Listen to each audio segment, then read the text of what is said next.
بسم اللہ الرحمن الرحیم ہو جاتے ہیں.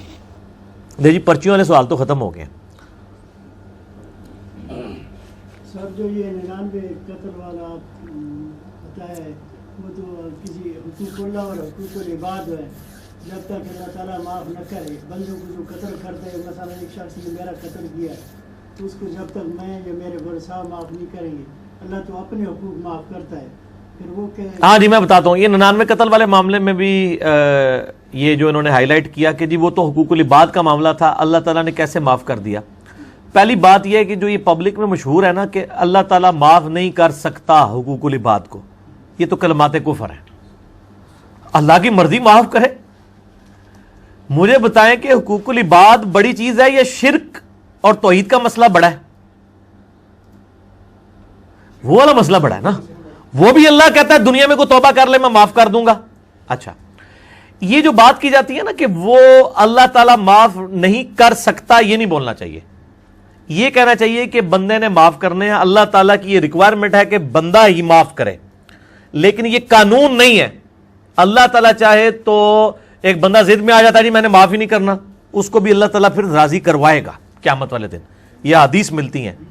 تو یہ 99 قتل والا جو معاملہ ہے، جب اللہ تعالیٰ نے اس کی بخشش کر دی، نبی علیہ السلام نے بتا دیا، اب وہ جو لوگ 99 قتل ہوئے تھے اگر ان 99 کو قیامت والے دن اللہ تعالیٰ لالچ دے دے جنت کی جو حدیث میں آتا ہے، وہ خود معاف کرنے کے لیے تیار ہو جائیں گے. لیکن اس سے کوئی یہ مقصد نہ لے کہ میں اللہ کے حقوق تو پورے کروں گا، بندوں کی میں بال ہڑپ کرتا رہوں گا، اللہ تعالیٰ اینڈ پہ راضی کر دے گا. نہ، یہ ایک ہی واقعہ ہے میرے بھائی 99 قتل والا. اور دیکھیں لوگوں کی 2 نمبری کتنی ہے.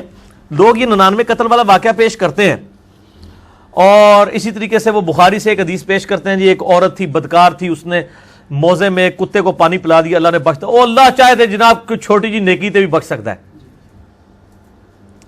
یہ وہ میسج بیسیکلی یہ دینا چاہ رہے ہوتے ہیں کہ آپ کو نماز پڑھنے کی ضرورت نہیں ہے.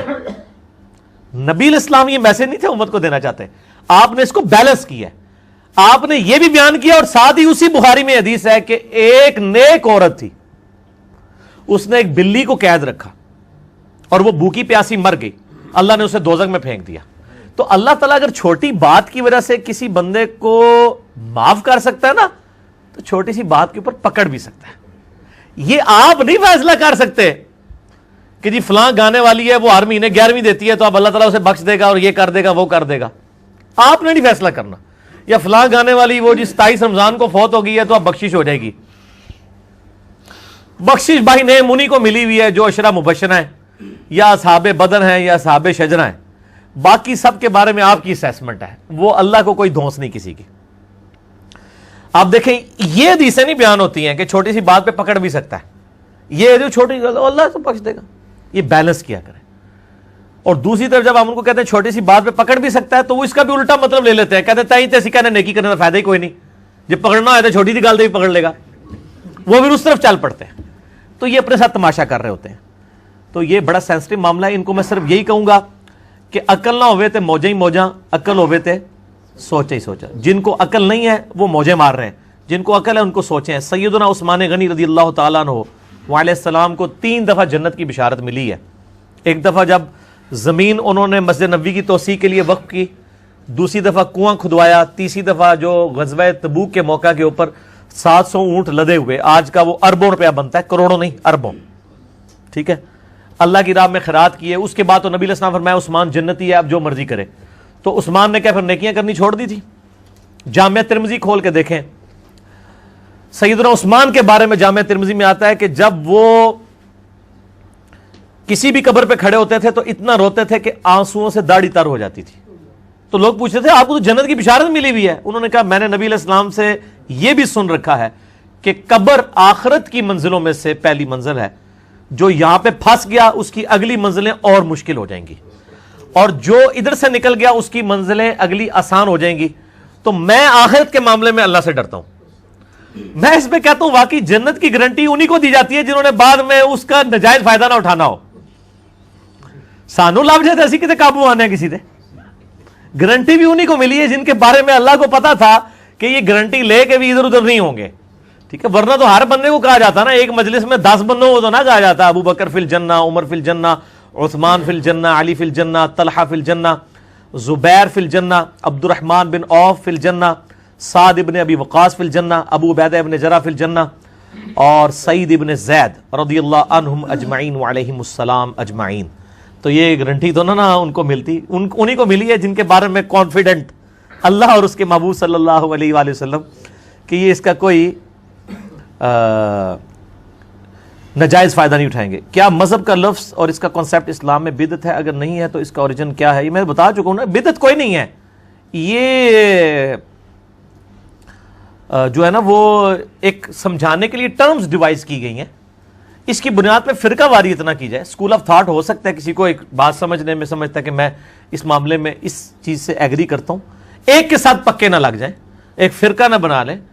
مذہب اسکول آف تھاٹ کے طور پہ تو ٹھیک ہے کہ جی میں یعنی اگر جس طرح امام نووی لکھتے ہیں کہ ہم اگر اپنے ساتھ شافعی لکھ رہے ہیں اس کا یہ مطلب نہیں ہے کہ ہم امام شافعی کے مقلد ہیں، بلکہ ہم اس لیے شافعی لکھتے ہیں کہ امام شافعی جو اصول احادیث کو جس طریقے سے سمجھتے تھے ہم اس میں ان کے ساتھ ایگری کرتے ہیں. ہم ان کے مقلد نہیں ہیں. اگر وہ کسی معاملے میں غلط ہیں تو ہم ان کو سپورٹ نہیں کریں گے حدیث کی بنیاد کے اوپر. تو مذہب میں نے پہلے بھی بتایا نا، راستے کو اور ایک خاص اسکول آف تھاٹ کو اڈاپٹ کرنے کو کہتے ہیں. تو وہ مذاہب حنفی، شافعی، مالکی، حنبلی، اہل حدیث یہ سارے موجود ہیں. اس میں جو صحیح چیز ہے وہ لے لی جائے اور جو غلط چیز ہے وہ چھوڑ دی جائے. تو یہ ٹرمز ڈیوائز کی جا سکتی ہیں. تراویح کا لفظ کسی حدیث میں نہیں آیا، قیام اللیل آیا، لیکن صحیح بخاری میں امام بخاری نے باب باندھا ہے تراویح کے اوپر. تو یہ ٹرم ہے سمجھانے کے لیے. سنت مؤکدہ، یہ لفظ ہے مؤکدہ، جس کی تاکید کی جائے، مؤکدہ. ٹھیک ہے جی، مؤکدہ، مؤکدہ کہتے ہیں تاکید شدہ. تو حدیث میں تو دو ہی نمازیں آئی ہیں، فرض اور نفل. جن کو آپ سنت مؤکدہ کہہ رہے ہیں نا، یہ نفلی نمازیں ہیں نبی علیہ السلام کی. اس لیے جماعت المسلمین والوں نے ایک مصیبت کھڑی کی، ان کا جی آپ اس کو سنت نہیں نفل بولا کریں. کوئی فرق نہیں ہوتا. آپ ٹرم تو ڈیوائز کی ہوئی ہے نا، اس سے تو کوئی فرق نہیں پڑتا. ٹرم ڈیوائز کرنا کوئی مسئلہ نہیں ہے، ورنہ تو بخاری مسلم سب سے بڑی بدعتیں ہو جائیں نعوذ باللہ. تو یہ ٹرمز اسلام میں اچھے طریقے ہیں جس سے اصلی دین متاثر نہیں ہوتا. مینیجریل ایشوز، اس پہ مسئلہ نمبر 75A اور B میرا بدعت پہ 5 گھنٹے میں نے بدعت کے مسئلے کو ایڈریس کیا ہے. بریلوی دیوبندی ایک ایکسٹریم پہ ہیں، اہل حدیث دوسری ایکسٹریم کے اوپر ہے. ٹھیک ہو گیا جی. تو اس حوالے سے میں نے یہ کلیئر کر دیا.